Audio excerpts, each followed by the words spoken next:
No ar, Cartão de Visita News. Ter um banco na palma da mão é ter mais praticidade, é ser Digimais. Pagamentos, transferências, Pix, cartão de crédito, tudo pelo app. Faça mais por você. Banco Digimais, um banco para todos. Situada numa das áreas mais ricas e importantes do estado de São Paulo, com população de quase 3 milhões de habitantes, a região de Ribeirão Preto se destaca em termos socioeconômicos, de qualidade de vida e de localização estratégica. É um polo tecnológico e industrial, centro de negócios e está entre os maiores PIBs do Brasil. O setor de comércios e serviços representa mais de 80% da economia regional, uma economia pujante.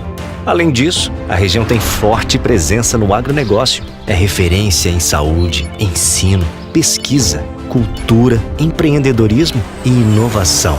É uma região em constante desenvolvimento, em que vale a pena investir. E o Grupo Pereira Alvim se orgulha de estar contribuindo para isso.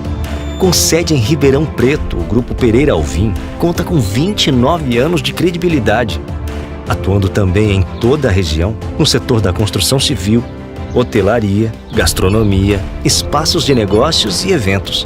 Com o conhecimento do mercado em que atua e sintonizado com o futuro, o Grupo Pereira Alvim coloca ao alcance do público projetos inovadores que resultam em investimentos seguros, valorizando cada metro quadrado onde se faz presente. Conheça agora nosso novo projeto.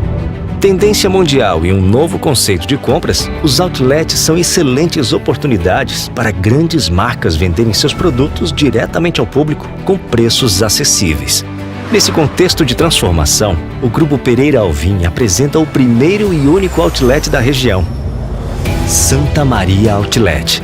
Localizado em Cravinhos, na região metropolitana de Ribeirão Preto, em posição estratégica e muito valorizada, às margens da rodovia Anhanguera, o maior corredor financeiro do país, com tráfego de mais de 1 milhão de veículos de passeio mês, nosso outlet encontra-se ao lado de diversos residenciais fechados e grandes indústrias. Conta com espaços amplos, cuidadosamente projetados com atributos especiais e um grande mix de lojas. Um empreendimento que está sendo preparado para receber você e aproximar toda a região. Um verdadeiro ponto de encontro, com entretenimento, conectividade, grandes marcas e muita valorização. Além de gerar mais de 1.000 empregos diretos. Traga sua empresa para a principal rota econômica da região. Não perca tempo. O futuro está à sua frente. O Santa Maria Outlet espera por você.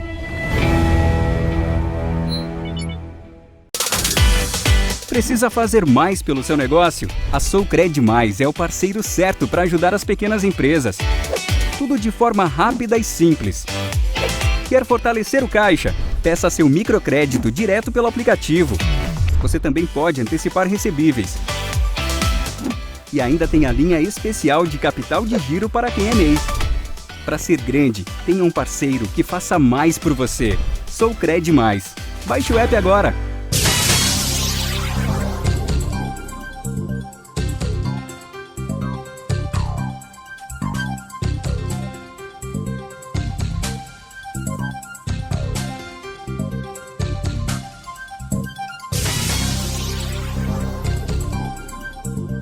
Informação de qualidade.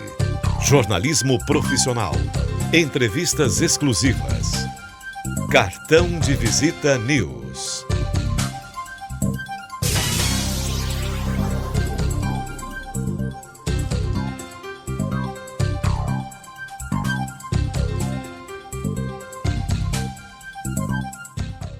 Cartão de Visita News, com Zacarias Pagnanelli. Bom, estamos retransmitindo pelo Grupo Tati de Comunicação, suas multiplataformas. A nossa conversa aqui, doutor Marcelo, doutora Érica, estará hospedada no portal Cartão de Visita News R7, no portal da Rede Brasil de Televisão, no portal do TH+, que é do Grupo Tati, Correio do Papagaio, mais 22 portais, YouTube, Cartão de Visita e TV e tal. Bom, eu estou com a doutora Érica Yumi Tukiyama, é isso? Ah, isso mesmo.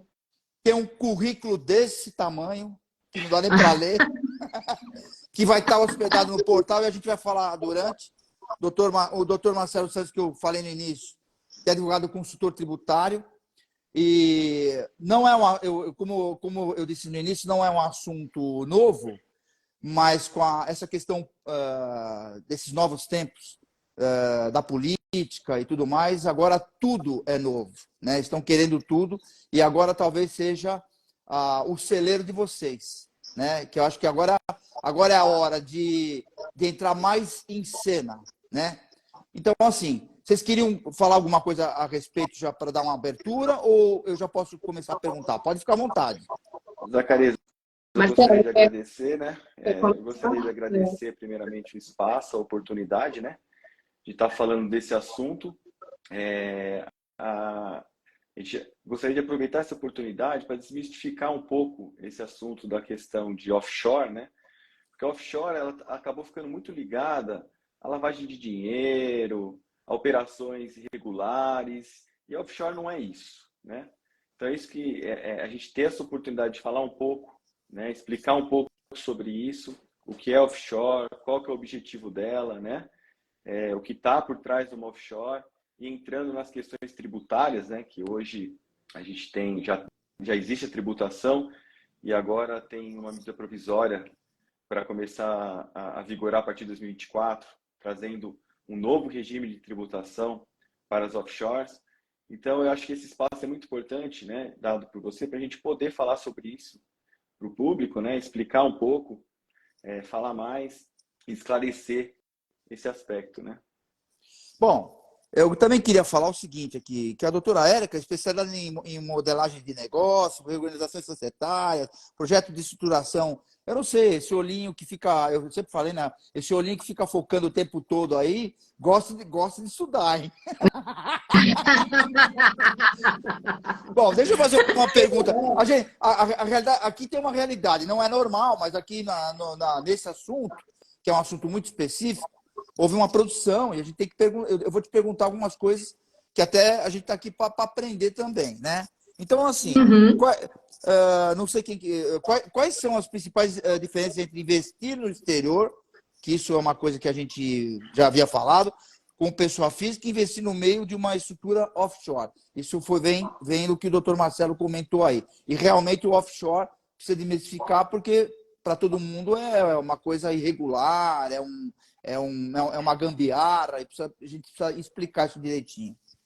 Exato. Só complementando aqui o que o Marcelo falou, ele falou que está entrando umas legislações novas, né, que ainda está em caráter provisório.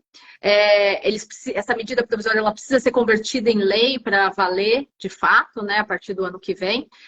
Mas mesmo essa legislação sendo provisória ainda, a Receita Federal ela já se pronunciou a respeito de uma legislação que ainda nem entrou em vigor. E ela, nesse pronunciamento, ela já, de cara, já esclarece na primeira pergunta e resposta que ela dá sobre a questão da offshore. Então, ela já fala, offshore é ilegal? E aí a gente está falando de Receita Federal esclarecendo que offshore não é ilegal. O que é ilegal é você não cumprir as regras brasileiras de câmbio, regras fiscais, regras do mercado financeiro. Se você fizer tudo isso dentro da lei, isso daí é legal, né? Então, se a própria Receita Federal já esclareceu isso para a gente, acho que a gente fica mais tranquilo de falar sobre o assunto, né? Quanto à sua pergunta de pessoa física e pessoa jurídica, a gente tem, sim, algumas diferenças relevantes, né? Eu acho que uma pessoa física, hoje em dia, o mundo está globalizado, está cada vez mais fácil você investir no exterior. Hoje a gente tem regras cambiais mais fáceis de lidar, antigamente tudo era proibido, né? E hoje os bancos, as instituições financeiras internacionais estão no Brasil, os bancos brasileiros estão lá fora, então é muito fácil você fazer uma aplicação financeira, seja por um intermediário, seja diretamente. Só que o que não é fácil é você controlar todas as obrigações decorrentes desses investimentos que você faz fora.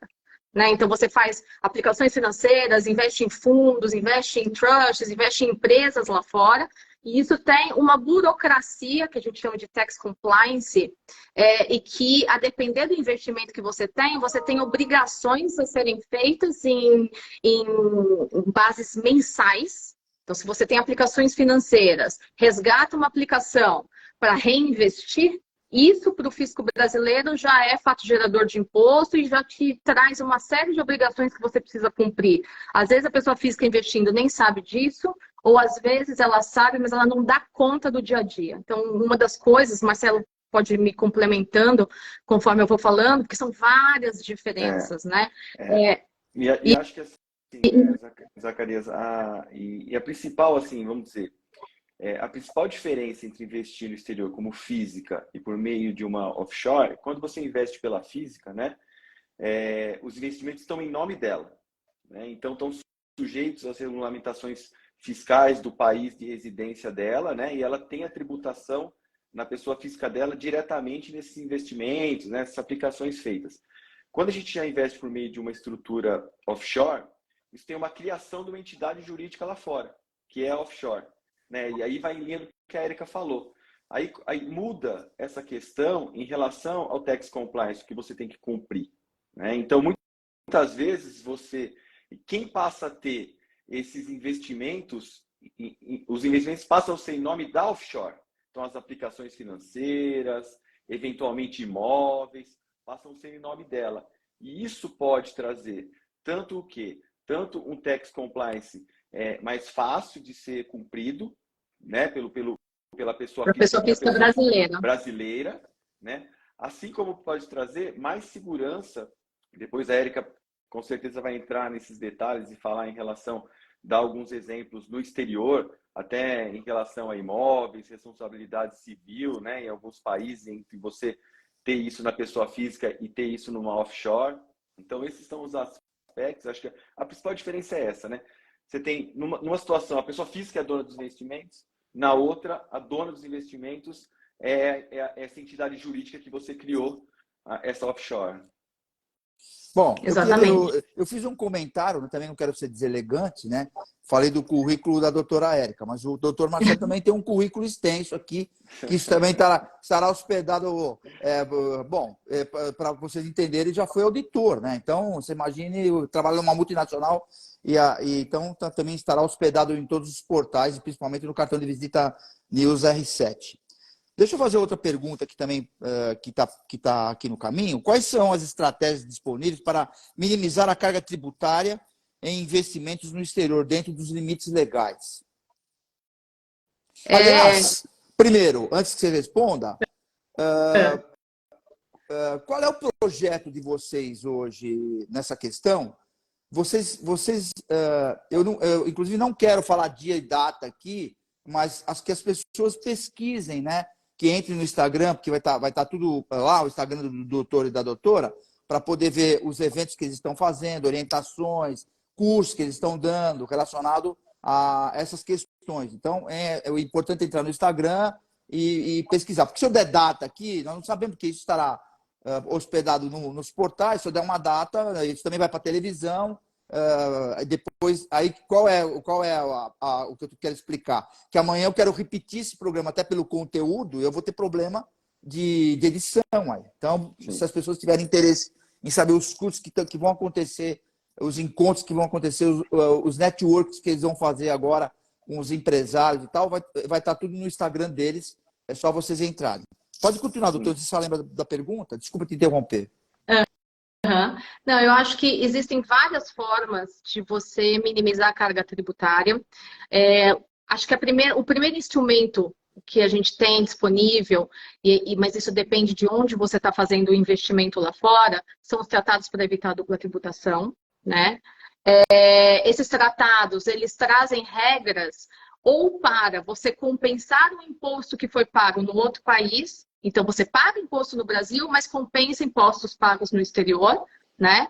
Ou, às vezes, a depender do tipo de rendimento que você ofere lá fora, o tratado já fala, isso aqui não é tributado no Brasil, isso é só tributado lá fora, entendeu? Então, isso é um primeiro instrumento, complementando aqui um pouco a sua primeira pergunta entre diferença pessoa física, pessoa jurídica. As regras para você compensar impostos pagos no exterior, elas são bem mais gravosas quando você é uma pessoa física, querendo fazer uso delas, ou quando você é uma pessoa jurídica, né? Quando você é uma pessoa física, você precisa necessariamente ter um tratado para evitar dupla tributação, que contenha uma provisão permitindo que você compense o imposto pago no exterior. Você não tem tratados com todo mundo. O Brasil, num cenário internacional, tem muito poucos tratados. Você tem país com 100, 150, 200 tratados, o Brasil tem 30 e tantos, entendeu? A gente não tem essa cultura de firmar muitos tratados. Ou nos casos em que você não tem um tratado para evitar dupla tributação, mas que você já tenha o reconhecimento de que os países vão dar tratamentos recíprocos.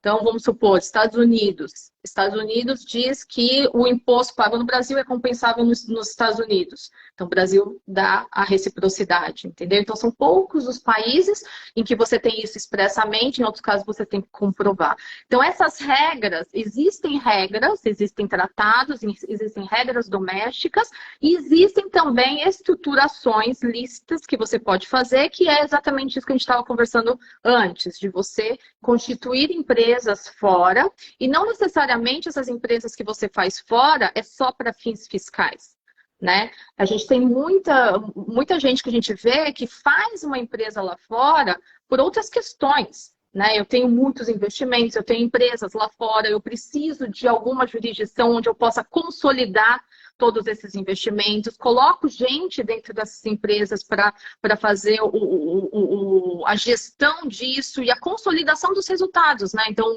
uma forma de você também minimizar impactos tributários no Brasil é você ter aplicações financeiras que dão resultados positivos, resultados negativos, lucros em outras empresas, imóveis, etc. e tal. Nem tudo sempre dá lucro, nem tudo sempre dá receita, às vezes dá prejuízo, tem perdas, etc. e tal. Se você não tem um investimento de consolidação, você acaba pagando imposto na receita e não se beneficia das perdas, né? Então, existem várias formas lícitas de você se estruturar melhor, não só de um ponto de vista fiscal, mas de um ponto de vista administrativo, de gestão mesmo do seu patrimônio. E quando a gente está falando de, por exemplo, imóveis nos Estados Unidos, a questão é muito maior do que a fiscal, né? A questão é que lá a gente tem regras sérias, complicadas, de responsabilidade civil. Você tem ativos nos Estados Unidos que você dá o direito de uso desses ativos para terceiros, você tem que, de alguma forma, limitar sua responsabilidade a veículos presentes lá fora para que você possa lidar com esse dia a dia de investimento, né? Você tocou no assunto de um negócio que eu achei que virou um nicho hoje, até porque essas questões que estão acontecendo no país não é coisa nova, mas agora aumentou muito por causa da comunicação. E as pessoas que querem morar lá fora. E essa questão também que você acabou de falar, que também eu não tinha me atentado a isso, de você alugar um imóvel, de você não sei o quê, você tem um negócio lá, e a questão da responsabilidade solidária, que você é o proprietário e se acontecer alguma coisa lá. Eu queria perguntar para vocês o seguinte, existem muitos escritórios de advocacia, inclusive que são daqui e são de fora, e que levam empresários para lá com alguns tipos de visto, e até pessoa física, que é o natural também, a física que convertem em algum visto para ficar documentado, né? Eu queria perguntar para vocês o seguinte, vocês são procurados para essa questão tributária, para orientá-los, ou nunca foram, esses caras já têm uma estrutura lá para isso, ou as pessoas estão indo sem conhecimento técnico? Vocês têm algum parecer sobre isso? Nós temos muitos clientes que, por exemplo, chegam não só para os Estados Unidos, né? Eu acho que tem uma procura muito grande para os Estados Unidos, mas também Portugal. Europa também. Incrivelmente, até para a América Latina, né? Em alguns aspectos, alguns países da América Latina, por incrível que pareça, né, acabam sendo mais atraentes do que o próprio Brasil, ou às vezes até mesmo porque eles trabalham em empresas multinacionais e surgiu uma oportunidade melhor de trabalho em algum país da América Latina, né? E o que a gente vê, assim, acho que a pergunta mais comum, primeiro, como é que eu saio do Brasil, né? Você tem toda uma burocracia. Aqui, se você quiser sair de vez, você tem um compliance que você tem que fazer no Brasil para deixar de ser residente fiscal no Brasil. E essa análise, ela precisa ser feita sempre bilateralmente. Ninguém fala sobre isso. Não. Ninguém fala Ninguém sobre sabe, isso. todo mundo vai embora, Não. entendeu? É. Adquire residência fiscal no outro país, também nem sabe que adquiriu lá. Às vezes você adquire residência fiscal em outro país, não necessariamente pelo fato de você morar naquele país. Às vezes você adquire a residência e cidadania e coisas até mais fortes do que residência, e você acha que a hora que você sair do país, você deixa de ser residente fiscal naquele país, deixa de ter que pagar imposto lá. Tem países que a hora que você, por exemplo, green card, a hora que você pega um green card nos Estados Unidos, você tem um procedimento depois para sair dos Estados Unidos e quitar suas dívidas com os Estados Unidos. Fala assim, eu vou sair dos Estados Unidos, não vou voltar mais, não quero mais pagar imposto nos Estados Unidos. Acha que pega o voo, entra em outro país, começa a morar em outro país, está tudo certo. Quando vai ver, depois não consegue mais entrar no país, porque não era só sair do país, entendeu? E essa questão da residência fiscal, ela é bem complexa e tem uma linha bem tênue em relação a em que país você mantém residência. Tem uma solução de consulta, a Receita Federal, você pode fazer consultas para ela, né, consultas tributárias formais, e ela responde. Tem uma solução de consulta muito interessante de um empresário que ele tem o centro de negócios dele no Paraguai, então um país que faz fronteira, né? Ele pode ir de veículo, passar para o outro país, e ele vai para o Paraguai, fica 15 dias, trabalha lá, ele volta, fica aqui no Brasil com a família, ele vai para o Paraguai, e ele perguntou se ele podia dar a saída definitiva do país, né? Porque o negócio dele, ele não tem negócios no Brasil em si, pela pergunta, ele tem negócio no Paraguai, as indústrias, as empresas dele, a família está aqui. E nesse caso, a Receita Federal, mesmo ele interpretou que por a família estar aqui, a vida dele está mais aqui do que no Paraguai, entendeu? Então, é muito tênue essa linha de interpretação para definir. Então, como a Érica falou, não é simplesmente porque eu mudei para um país, né? Tem a questão dos dias também, passar mais de 180 dias, tudo, mas tem outros aspectos que têm que ser observados para você ter determinação da residência fiscal, né? E você perguntou para a gente se a gente é consultado, mas acredito que não na quantidade que deveria, no número de pessoas que vai para o exterior e que não se preocupa com essa situação. E aí qual que é a consequência? Depois de 3, 4 anos no exterior, ele continua entregando declaração de imposto de renda aqui, aí ele tem rendimentos no exterior, e aí ele fica sujeito à bitributação. A tributação no país que ele está, exercendo a atividade econômica dele, e para o Brasil, ele ainda é um residente fiscal no Brasil, né? Exato. Hoje a gente tem uma série de acordos, o Brasil tem acordos, o FATCA, que é o acordo americano, né? E tem um acordo com os países da OCDE para receber troca de informações em relação à movimentação financeira, o que recebe lá fora. Isso tudo, esse banco de dados, Zacarias, já existe, tá? E é compartilhado e as informações são trocadas. Que momento que a Receita vai apertar o botão e fazer o cruzamento e começar a notificar as pessoas, a gente não sabe. Mas os dados, ela já tem. Agora, deixa eu fazer um erro muito comum. Pode falar, pode terminar. Rapidinho. Um erro muito comum é que, do mesmo jeito que as pessoas acham que eu morando no país, sou residente nesse país, quando eu saio, deixo de ser residente, que nem sempre é assim. A outra coisa é que eles acham que se eu estou morando, por exemplo, na França, eu só preciso tributar na França os rendimentos que eu ofiro na França, né? Só que ele continua recebendo rendimentos no Brasil. Mas não, na França, ele mora na França e ele vai pagar imposto sobre o que ele recebe na França e em qualquer lugar do mundo, inclusive o Brasil. E vice-versa. Porque eu não estou mais no Brasil, então tudo que eu recebo no Brasil não precisa ser tributado. Mentira. Não só você precisa tributar, você está morando na França, você tem que tributar o que você ganha no Brasil, e no Brasil você tem que tributar o que você ganha na França também. Entendeu? Mesmo morando na França, porque você não deixou de ser residente fiscal no Brasil. Você tinha que ter cumprido uma série de compliance, entregue declarações para o Fisco Federal, informado fontes pagadoras de que você não ia mais morar no Brasil. Então, tem uma série de cuidados que precisam ser tomados e que você acha que é a sua localização geográfica que define a sua vida fiscal. E não é bem assim, né? E aí, no final, aí eles viram para a gente e falaram assim, mas escuta, estão me dizendo aqui que faz 3 anos que eu estou irregular no país X. Aí fala assim, não, você está irregular no país X e no Brasil também, entendeu? Porque você fica mudando de país e você esquece de dar baixa na sua residência nos países que você deixou para trás, né? E assim vai. Tem outros pontos também. Dá para ficar uma semana inteira falando aqui, né? Mas, por exemplo, variação cambial, né? Isso é um impacto gigante, Então, mas o que principalmente é. quando... Então, voltando, então, só para complementar o seguinte, tudo isso que você está falando é super importante. Ainda mais a gente que quer andar no trilho, né? Normalmente é assim. Não é o que os caras estão fazendo, até as pessoas físicas não estão fazendo. Eu sei que a praia de vocês é tudo, inclusive a maior parte da parte tributária de vocês são empresas também. Mas, assim, a pergunta que eu faço, com tudo esse controle da sua vida. Eu moro lá, eu recebo lá, mas eu tenho um negócio no Brasil, eu tenho que declarar no Brasil, e agora, com essas questões de compliance, estarem se conversando, nós vamos ter que declarar. Vocês acham que fica complicado para uma pessoa mediana ir morar lá fora, com todos esses problemas que ela pode adquirir?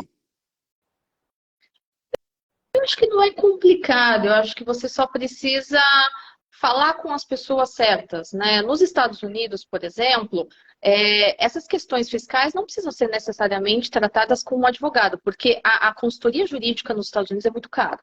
Em muitos países, contratar um advogado é algo muito caro. Porém, diferentemente do Brasil, essa é uma atividade que não é privativa de um advogado, né? Um contador também pode, um contador nos Estados Unidos também pode te dar toda essa assessoria fiscal que você precisa. Aqui no Brasil você vai precisar de um advogado ou pelo menos um tax advisory. Lá nos Estados Unidos você pode falar com um contador e o contador pode fazer toda a sua estruturação fiscal, né? Que é mais em conta. Né? Eles são um pouco mais quadradinhos nas respostas, Muito. mas é algo que é acessível a quem vai para fora. Acho que o importante é você saber que você precisa de ajuda.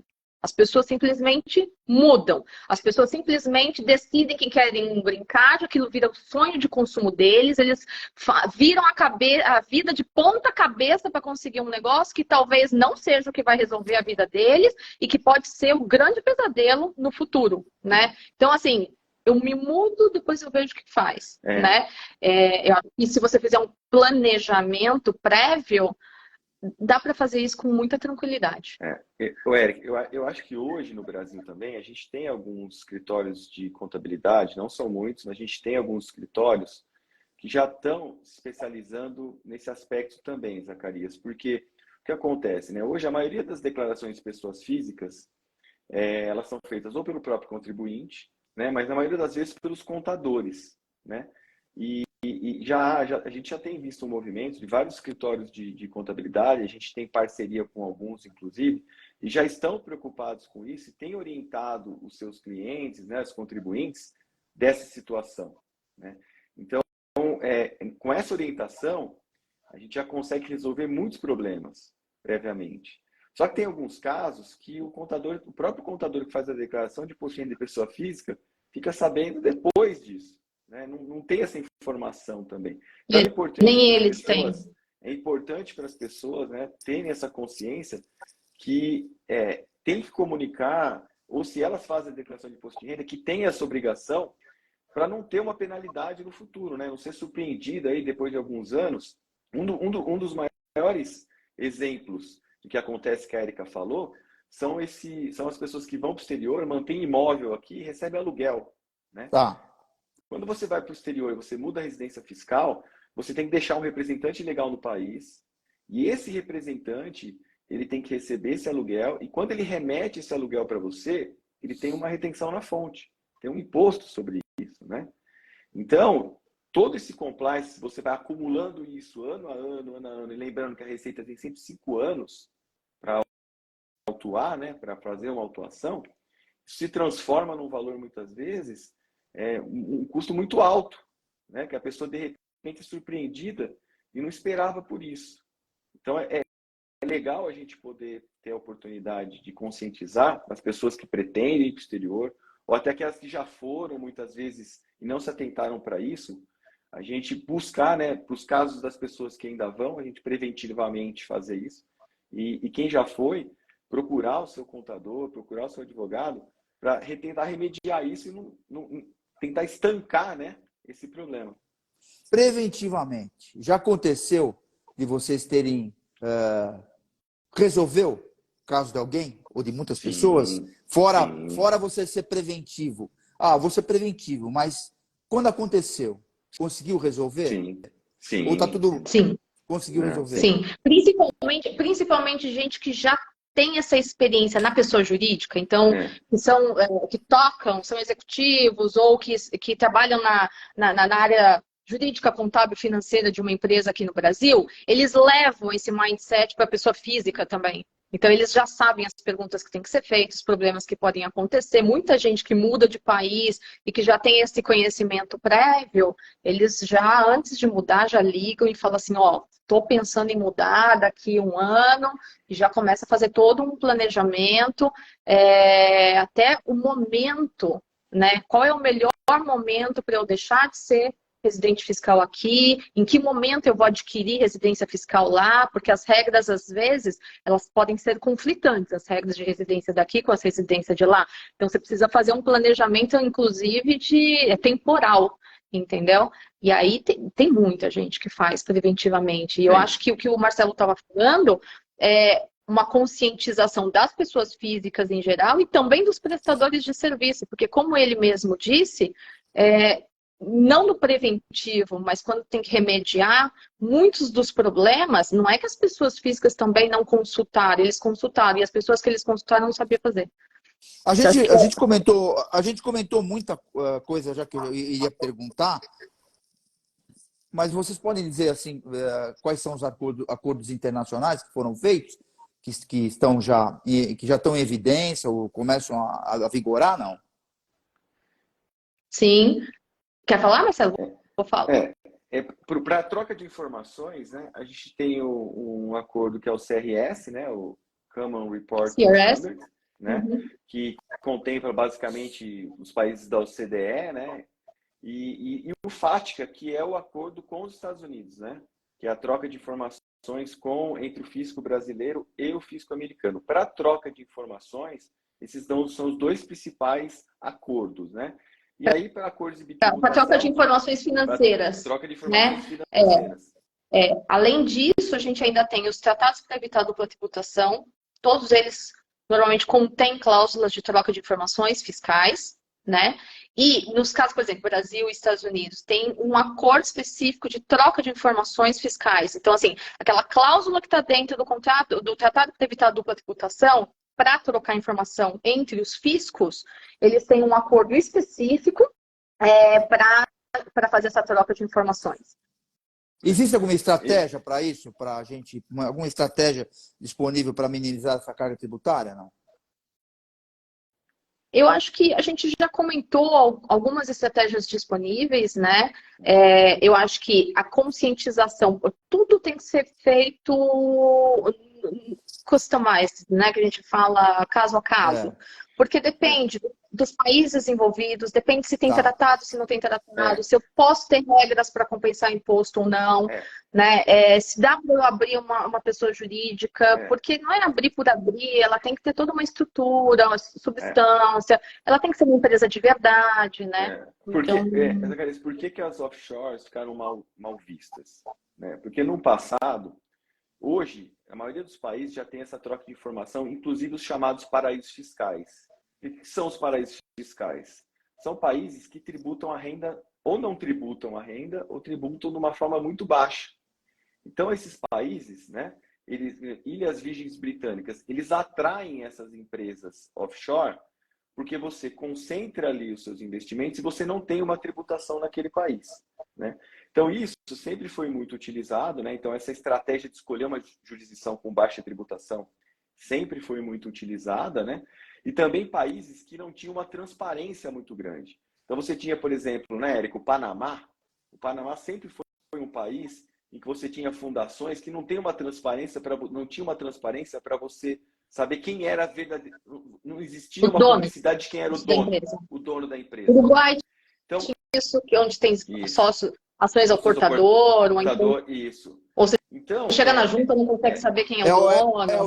É o tal do pé, é o tal do laranja, não? Não necessariamente. Não Necessariamente. é laranja. Não, às vezes a empresa tem dono de verdade mesmo, mas você só não consegue saber quem é esse dono. É o próprio dono. E aí o que acontece? Isso acabou servindo de subterfúgio para as pessoas criarem estruturas para esconder ou operações ilegais, ou patrimônios adquiridos de forma ilegal ou não tributada. E isso acabou criando esse mito que a offshore não é legal, né? Exato. Então, isso não é verdade. A offshore, como o próprio fisco respondeu agora no Pergunta e Resposta, ela é totalmente legal, né? Seguindo as regras cambiais, seguindo as regras tributárias, as regras fiscais, ela é totalmente legal. Então, essa escolha da jurisdição, né? Você otimizando a estrutura de investimento, né? Você usando os veículos legais para isso.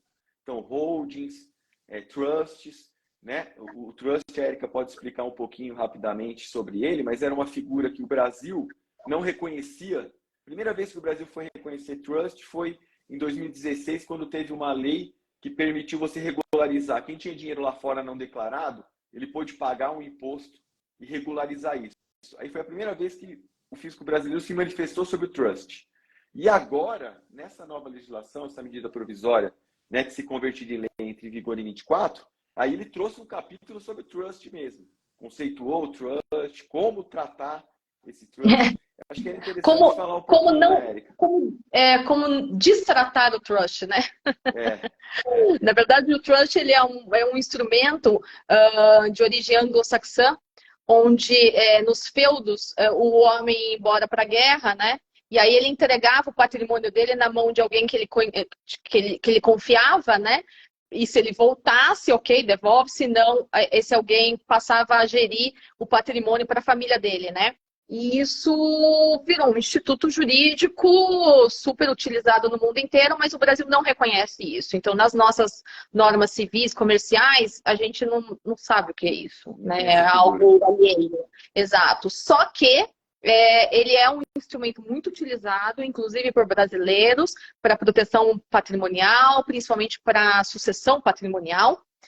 E apesar da gente não ter isso reconhecido no Brasil, tem muito brasileiro que tem essas estruturas, né? Então, agora, na medida provisória, o fisco falou, existe trust, só que é o seguinte, eu desconsidero o trust e, para mim, eu quero continuar vendo através do trust e todos os ativos que estão depois do trust, você continua declarando para mim e é assim que a gente vai conviver por enquanto, né? A gente está falando essa questão de morar no exterior, de investimento no exterior e vice-versa. E a questão, vocês também fazem esse papel também de holding, né? Mexem com isso também ou não? Sim. Ou foi uma, a gente ou foi uma experiência do Dr. Marcelo também, que eu vejo aqui no currículo dele que trabalhou também com essa área? Sim. Porque holding também é holding também é uma coisa que se fala muito hoje, né? Sim. Até mesmo o cara que está fora do país e tem negócio aqui no Brasil. Isso. A holding, ela é uma empresa onde a atividade principal dela é ou ter ativos imobiliários, né, imóveis próprios, administrar esses imóveis próprios, ou também investimentos em outras empresas, né? Ela passa a ser a dona dessas outras empresas. Então, é uma forma também de você consolidar esses investimentos e, principalmente, em planejamento patrimonial, planejamento sucessório, você criar regras para as pessoas, para os seus sucessores, os seus herdeiros, como você quer que seja conduzido a administração desses bens, né? Então, é muito comum o pai, a mãe, eles já prepararem a sucessão deles através de uma holding. Então, colocar ali os seus ativos e determinar, olha, dentro dessa empresa vão ser alugados e eu quero, por exemplo, através de um acordo, a gente chama acordo de sócios, quando é uma limitada, ou acordo de acionistas, colocar regras. Olha, então esse filho vai ser presidente por um ano, esse outro pelo outro ano, esse outro... Então, ele já deixa preparado... Né? Travas de decisão. Não deixa, na realidade, não deixa diluir o patrimônio, né? Isso. Já deixa bem protegido, Já cria regras, não deixa solto, entendeu? Então você já tem um norte ali, né, para os sucessores, para os herdeiros seguirem, daquilo que os pais querem, né? Então, isso é um dos fatores, né? Um dos objetivos, e ela acaba também sendo um instrumento, dependendo da situação, para você ter ou um planejamento também tributário, é possível fazer, você ter redução de carga tributária, principalmente na sucessão, né? Onde você tem aí o imposto de doação, de transmissão, ITCMD, que ele vai de 4% a 8%, né? Dependendo do estado, aí chega a 8%, né? Dependendo do estado. Você tem também, em muitas situações, como fazer planejamento para diminuir a carga tributária do imposto de renda, quando você for vender um imóvel no futuro, que você recebeu por sucessão. Então, a holding própria também consolidação de lucros e perdas também, que a gente já comentou. A própria consolidação. E isso Então, que o Marcelo um está instrumento... falando, a holding, ela é uma atividade específica, né?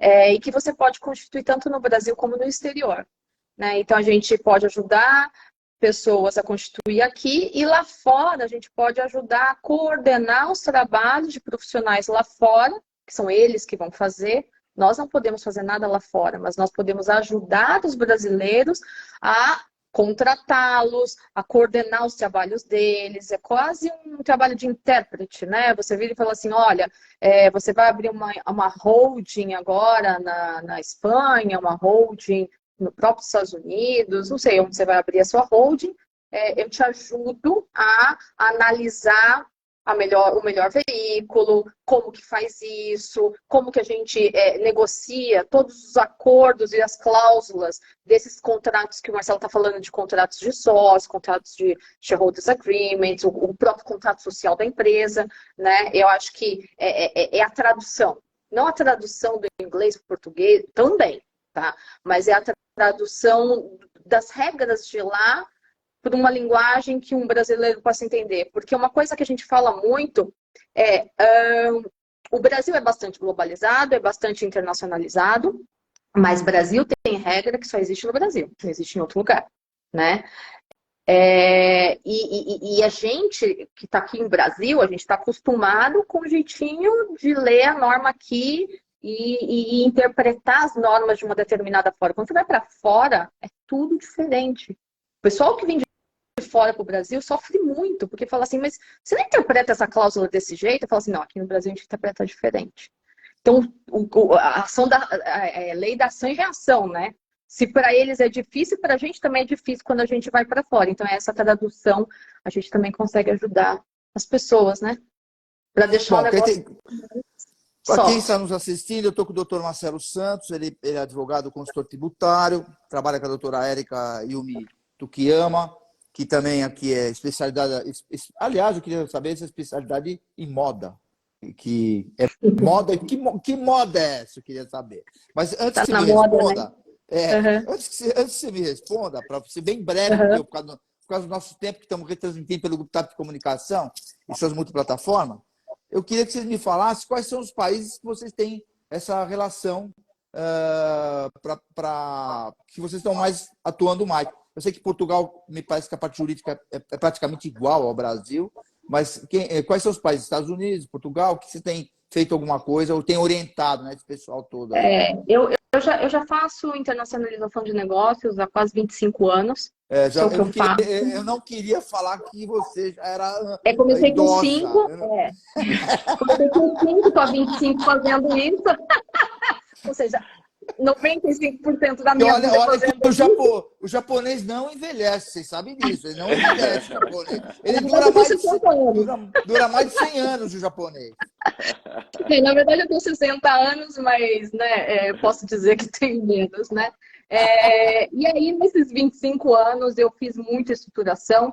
América Latina, Estados Unidos, África, Ásia, Europa. Então tudo. Você vê que o Marcelo também não é bobo, né, de andar com você, porque juntou essa questão de experiência profissional, né? É sempre bom ouvir. Então, eu ia perguntar isso. Você quer saber da moda? Me conta rapidinho. Todo mundo.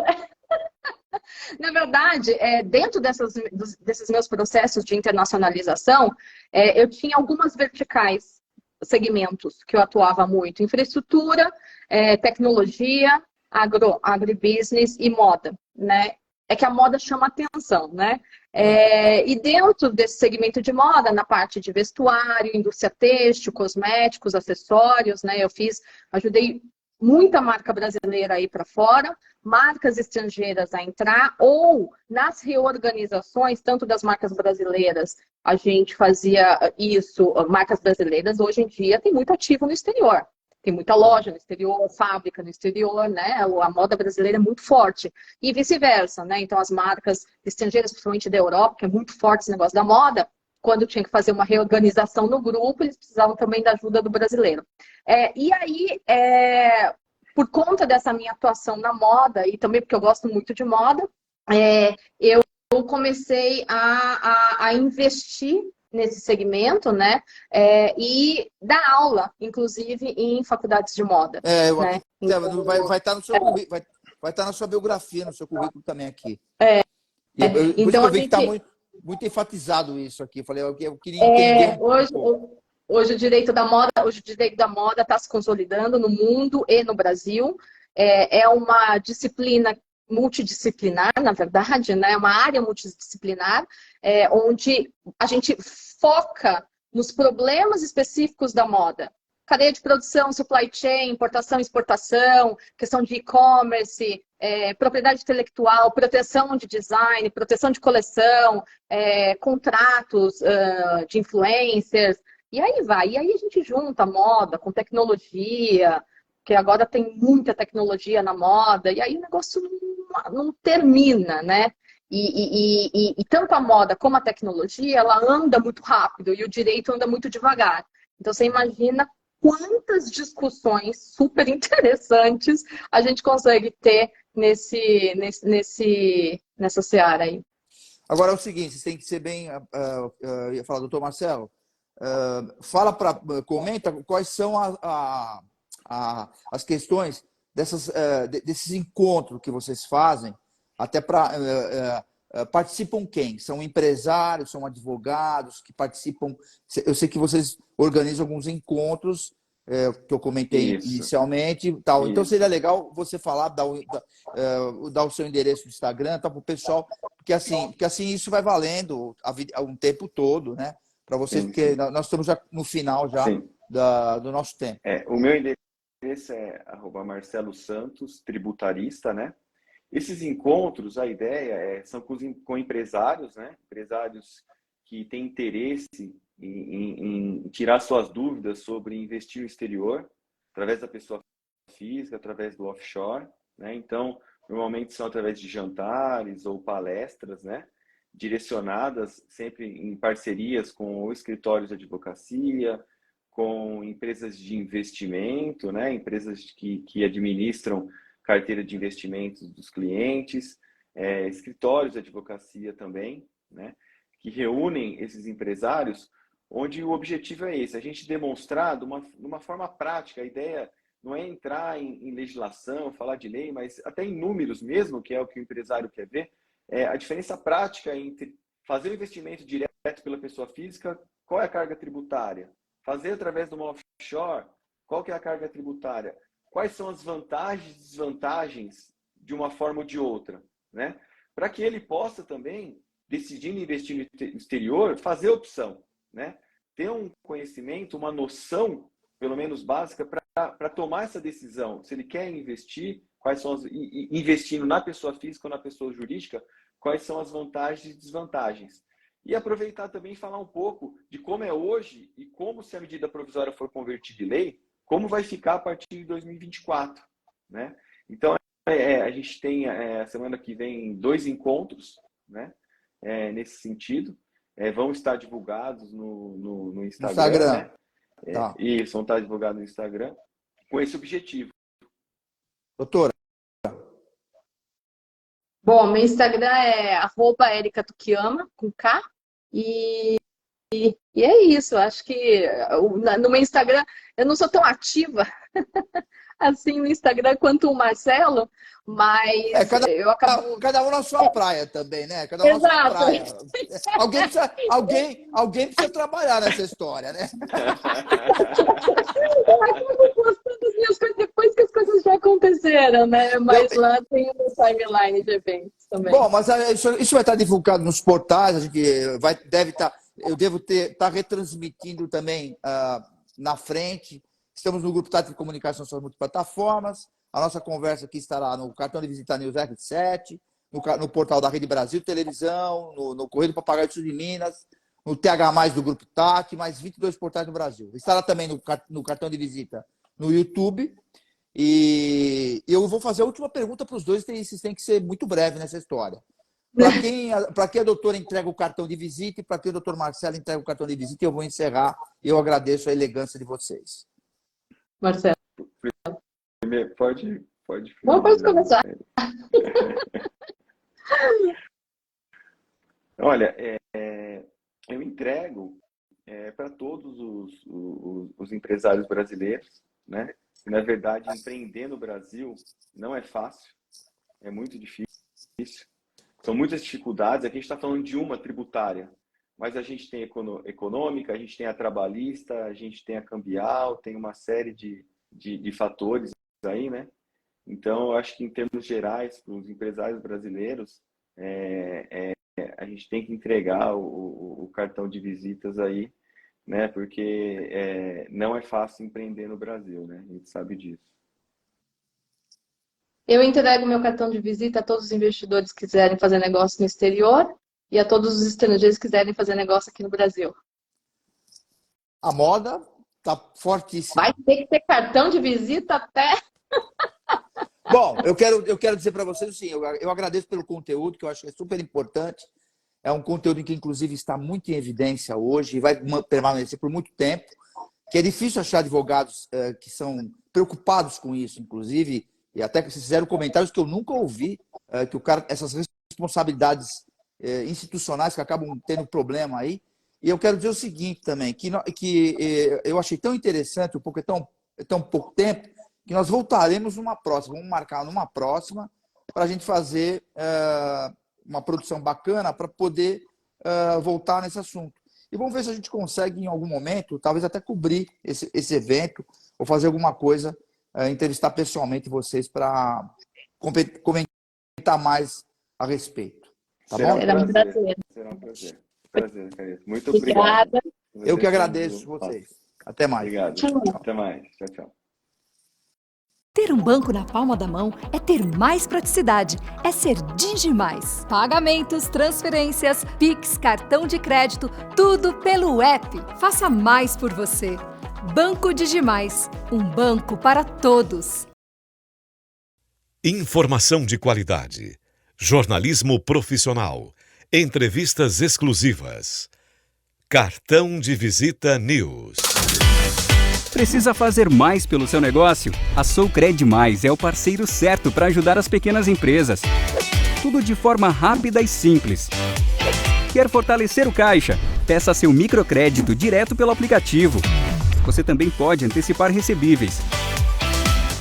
E ainda tem a linha especial de capital de giro para quem é MEI. Para ser grande, tenha um parceiro que faça mais por você. Soucred Mais. Baixe o app agora.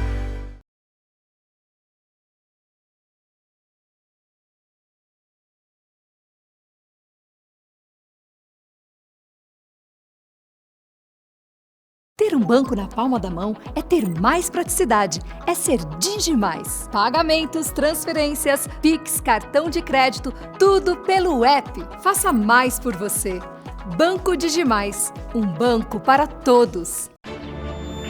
Situada numa das áreas mais ricas e importantes do estado de São Paulo, com população de quase 3 milhões de habitantes, a região de Ribeirão Preto se destaca em termos socioeconômicos, de qualidade de vida e de localização estratégica. É um polo tecnológico e industrial, centro de negócios e está entre os maiores PIBs do Brasil. O setor de comércios e serviços representa mais de 80% da economia regional, uma economia pujante. Além disso, a região tem forte presença no agronegócio. É referência em saúde, ensino, pesquisa, cultura, empreendedorismo e inovação. É uma região em constante desenvolvimento, em que vale a pena investir. E o Grupo Pereira Alvim se orgulha de estar contribuindo para isso. Com sede em Ribeirão Preto, o Grupo Pereira Alvim conta com 29 anos de credibilidade, atuando também em toda a região no setor da construção civil, hotelaria, gastronomia, espaços de negócios e eventos. Com o conhecimento do mercado em que atua e sintonizado com o futuro, o Grupo Pereira Alvim coloca ao alcance do público projetos inovadores que resultam em investimentos seguros, valorizando cada metro quadrado onde se faz presente. Conheça agora nosso novo projeto. Tendência mundial e um novo conceito de compras, os outlets são excelentes oportunidades para grandes marcas venderem seus produtos diretamente ao público com preços acessíveis. Nesse contexto de transformação, o Grupo Pereira Alvim apresenta o primeiro e único outlet da região, Santa Maria Outlet. Localizado em Cravinhos, na região metropolitana de Ribeirão Preto, em posição estratégica e muito valorizada, às margens da rodovia Anhanguera, o maior corredor financeiro do país, com tráfego de mais de 1 milhão de veículos de passeio mês, nosso outlet encontra-se ao lado de diversos residenciais fechados e grandes indústrias.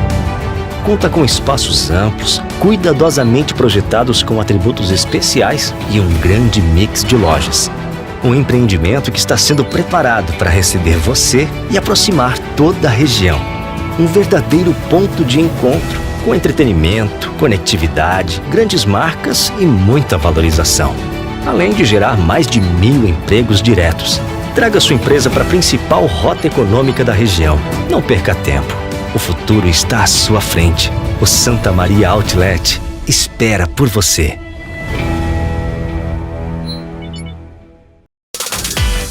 Precisa fazer mais pelo seu negócio? A Soucred Mais é o parceiro certo para ajudar as pequenas empresas. Tudo de forma rápida e simples. Quer fortalecer o caixa? Peça seu microcrédito direto pelo aplicativo. Você também pode antecipar recebíveis. E ainda tem a linha especial de capital de giro para quem é MEI. Para ser grande, tenha um parceiro que faça mais por você.